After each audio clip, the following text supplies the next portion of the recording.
What's up, guys? Mike here with Cutting Edge Tactics and Training. Today, just wanted to do an updated one-shot review on this HK P30L with the LEM trigger from Langdon Tactical. I've had it for almost a year now.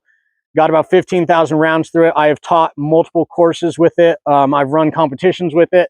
So I just wanted to give some updated thoughts now that I've really run this thing.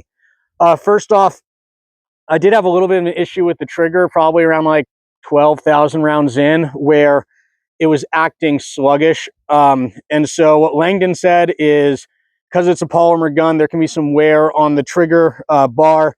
And if something gets stuck in there, that can make it sluggish. So I sent it off to them. They fixed it up, no problem. Basically, their explanation was essentially, hey, it's a polymer gun. Sometimes the frame and where the trigger bar lies gets a little jacked up, but they fixed it, no problem. So I do love this thing. I know there are guns out there that probably have a little bit better trigger systems in some regards. I know the LEM trigger system takes a little bit to get used to. It's not everyone's cup of tea. That's totally fine. I love this thing.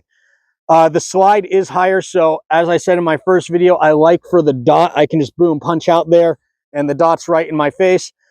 It does take a little bit longer to have the dot return to zero after a shot with the recoil on this thing. I think that's just due to the slide being so much taller.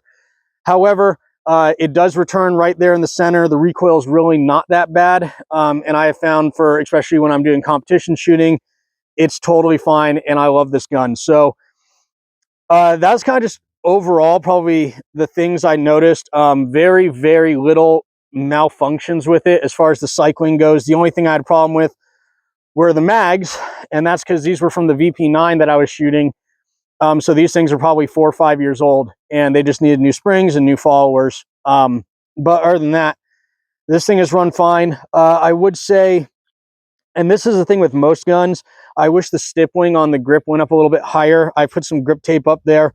I'm fine with the texture on the normal grips. I just wish the stip wing or that kind of texture went up a little bit higher. Other than that, though, guys, this thing has been a champ for me for the last couple, almost a full year.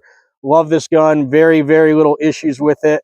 It maintains accuracy. So I just really like this thing.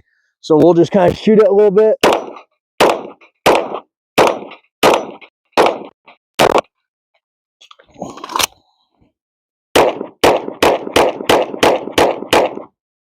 Yep. This thing's great. So that's kind of just an update for you guys since I have a little bit more experience about it or with it. I know I didn't say a whole hell of a lot more, but I figured it would just be cool to give a little bit of thoughts after, again, like 15,000 rounds through it. So check out the original video. A lot of my initial thoughts and kind of a more in-depth review is there.